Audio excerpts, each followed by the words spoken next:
जय सिया राम। तो आज हम क्लास 12 की पुस्तक का पहला पाठ पढ़ेंगे, जिसके कवि का नाम है हरिवंश राय बच्चन। और इनके द्वारा जो पाठ्यक्रम में कविता आई है वो है आत्म परिचय। आत्म परिचय कविता पढ़ने से पहले हमें कवि परिचय उसको याद करना पड़ेगा, क्योंकि ये भी पेपर में आता है। तो इसको क्रम से मैं आपको समझाता हूँ। सन 1907 में बच्चन जी का जन्म हुआ और 2003 में इनकी मृत्यु हुई।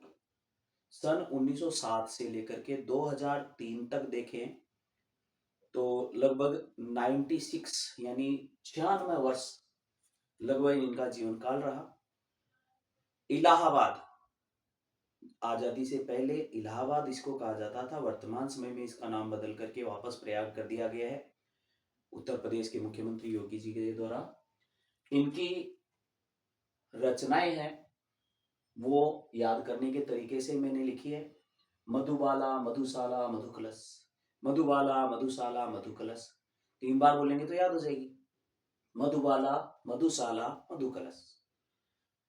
ये 1935 में लिखी गई थी मधुबाला। फिर उसके बाद में 2 रचनाएं इनकी 1938 में है। इनको याद करने के लिए एक थोड़ा सा हो सकता है ओड लगे, तो वो देखिए, निशा निमंत्रण। निशा को निमंत्रण दिया, एकांत में मिलकर के संगीत सुना। निशा को निमंत्रण दिया, एकांत में मिलकर के संगीत सुना, एकांत संगीत। और ये मिलन की यामिनी थी। यामिनी का मतलब रात। ये मिलन की यामिनी थी। आकुल अंतर, अंतर बोलते हैं हृदय को, तो आकुल अंतर, सबके दोनों के हृदय बड़े ही व्याकुल हुए। आकुल अंतर। और जब दोनों को आरती ने देख लिया तो अंगारे भभकने लगे, अंगारे जल उठे। तो निशा को निमंत्रण दिया, निशा ने निमंत्रण दिया, एकांत में हमने संगीत सुना, और फिर मिलन यामिनी आई, हम दोनों के अंतर आकुल अंतर हुए, और उसके बाद में आरती ने देखा और अंगारे जलने लगे। इस प्रकार आप याद कर सकते हो। निशा निमंत्रण, एकांत संगीत, मिलन यामिनी, आकुल अंतर, आरती और अंगारे। इसके बाद कहानी खत्म। इनको याद करें। आत्मकथा, इसके 4 खंड है। बच्चन जी है, आप सब जानते हो, अमिताभ बच्चन जी के पिताजी। तो इनकी आत्मकथा के 4 भाग है। क्या भूलूं क्या याद करूं, बड़ा ही प्यारा नाम है। चारों ही नाम बड़े प्यारे हैं, 2-3 बार रिपीट करेंगे तो याद हो जाएगा। क्या भूलूं क्या याद करूं, नीड़ का निर्माण फिर। क्या भूलूं क्या याद करूं, नीड़ का निर्माण फिर। अब इसको याद करने के लिए एक फिर और जोड़ करके हम थोड़ा अच्छे से कर लेते हैं। क्या भूलूं क्या याद करूं, नीड़ का निर्माण फिर बसेरे से दूर 10 द्वार से सोपान तक। क्या भूलूं क्या याद करूं, नीड़ का निर्माण फिर बसेरे से दूर 10 द्वार से सोपान तक। क्या भूलूं क्या याद करूं, नीड़ का निर्माण फिर बसेरे से दूर 10 द्वार से सोपान तक। तो इसको फिर से बार बार रिपीट करते जाए, याद हो जाएगा। क्या भूलूं क्या याद करूं, नीड़ का निर्माण फिर बसेरे से दूर 10 द्वार से सोपान तक। क्या भूलूं क्या याद करूं, नीड़ का निर्माण फिर बसेरे से दूर 10 द्वार से सोपान तक। याद हो गया होगा शायद, 4-5 बार रिपीट करते याद हो जाता है। इनके संपूर्ण रचनाओं को एक जगह बच्चन ग्रंथावली नाम से 10 खंडों में कर दिया गया।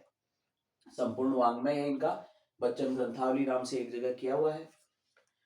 इनके व्यक्तित्व की विशेषता हमें लिखनी आवश्यक है कि व्यक्तित्व परिचय अगर 4 अंकों का आता है तो आपको ये पूरा लिखना पड़ेगा। अगर कम आता है तो आपको ये सारी रचनाओं के साथ जन्म वगैरह लिखना पड़ेगा, और इनकी कुछ विशेषताएं ये वाली लिखनी पड़ेगी। 4 अंकों का करना है तो इनको शामिल करना पड़ेगा। तो देखिए, इलाहाबाद विश्वविद्यालय में, चूंकि इलाहाबाद में ही जन्म हुआ और इलाहाबाद विश्वविद्यालय में ये प्राध्यापक बन गए। विदेश मंत्रालय में ये हिंदी विशेषज्ञ के रूप में नियुक्त किए गए। हिंदी के सबसे अनुभवी, सबसे अच्छे और वाणी के ऐसे प्रभावशाली वक्ताओं में से ये थे, इसलिए इनको हिंदी विशेषज्ञ के रूप में नियुक्ति प्राप्त हुई। इनकी भाषा शैली बड़ी सरल थी। इन्होंने एकदम, जैसे छायावाद है, छायावाद में थोड़ी प्रतीकात्मक भाषा का प्रयोग किया गया था, लेकिन इन्होंने छायावाद से हटकर थोड़ा आगे बढ़कर सरल और जीवंत भाषा शैली का प्रयोग किया। इनकी भाषा भावों से भरी थी। भावों को कहा जाता है संवेदना। तो संवेदनात्मक रूप से गेय शैली यानी जिसको गाया जा सके, जैसे भी आज जो कविता हम पढ़ेंगे आत्म परिचय, तो उस कविता में प्रारंभिक पंक्तियां अगर पढ़ें, मैं जग जीवन का भार लिए फिरता हूँ, जीवन में प्यार लिए फिरता हूँ, कर दिया झंकृत जिनने छूकर, जिनको छूकर, मैं सांसों के दो तार लिए फिरता हूँ, मैं सांसों के दो तार लिए फिरता हूँ। ये कविता की गेय शैली है। ये संवेदनात्मक रूप से गेय शैली मानी गई है।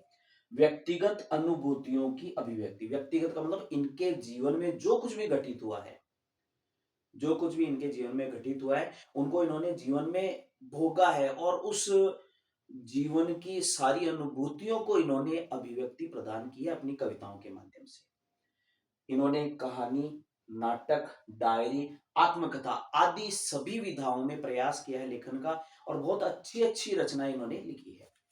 तो चलिए अब थोड़ा और आगे चलते हैं। इनकी जो लेखन के भावात्मक विशेषताएं हैं वो क्या है।